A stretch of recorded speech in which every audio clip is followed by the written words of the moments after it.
Hello guys, আসসালামু আলাইকুম। আমি আপনাদের জন্য প্রার্থী নিয়ে এসেছি। আমি এখন বর্তমানে একটা ভূতের বাড়িতে আছি। লোকে মুখে শুনলাম যে এই বাড়িতে ৩টা ছেলে মেয়ে আত্মহত্যা করেছে এবং তাদের আত্মা এ বাড়িতে ঘুরে বেড়ায়। এখন আমি সেই ছোট বাচ্চাটাকে দেখতে পাচ্ছি। নিশ্চয় আপনারা দেখতে পাচ্ছেন। ক্যামেরায় সেরকম দেখা যাচ্ছে কিনা সেটা আমি বুঝতে পারছি না। বোঝা যাচ্ছে কি আমি তা জানি না। কিন্তু আমার কাছে অনেক ভয় লাগতেছে গাইস। আমাকে বাঁচান। ওই দেখেন গাইস, সেই ছোট মেয়েটা, সবচেয়ে ছোট বাচ্চাটাও আমার দিকে গিয়ে দেখি অন্য রুমে গিয়ে আছি। দেখি এখানে কিছু পাওয়া যায় কিনা।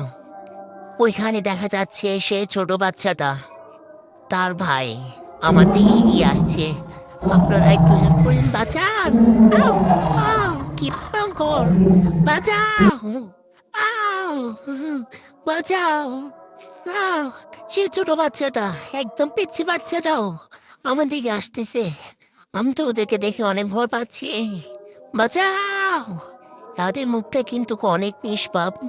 তারা কেন আত্মহত্যা করেছে আমি কিন্তু জানি না গাইস। কিন্তু তারা কিন্তু আমার থেকে কিছু একটা হেল্প চাইতেছে। কি হেল্প চাইতেছে সেটা আমি জানি না। গাইস প্লিজ একটু বাঁচান আমাকে। আমাকে একটু হেল্প করুন। Help me. বাঁচাও! সে ছোট বাচ্চাটা আমাদের কি ভয়ঙ্কর তাদের চেহারা। দেখুন গাইস, দেখুন। সে ছোট বাচ্চা দুজন আমার দিকে এগিয়ে আসতেছে। সেই ছোট বাচ্চাটা কি দেখা যাচ্ছে না? দেখুন গাইস, আমাদের কেমন ভাবে এগিয়ে আসতেছে। আমাদের কিছু একটা চাইতেছে, কিন্তু আমাদের কিছু ওদের কথা বুঝতে পারতেছি না। গাইস প্লিজ আমাকে বাঁচান। এখানে কি একটা দেখা যাচ্ছে গাইস। আমার কাছে অনেক ভয় করতেছে। গাইস দেখেন, তাদের ভাই বোন দুজন কেমন ভাবে আমার দিকে তাকায় আসছে। Guys please help. আজকে খেয়ে ফেলবো। তারা এত ভয়ঙ্কর কেন? তাদের পিছনের রহস্যটা কি? আমি সেটা খুঁজে বের করব। তারা আমার থেকে কি হেল্প চাইতেছে, আমি ঠিক এটাও খুঁজে বের করার চেষ্টা করবো। বাঁচাও!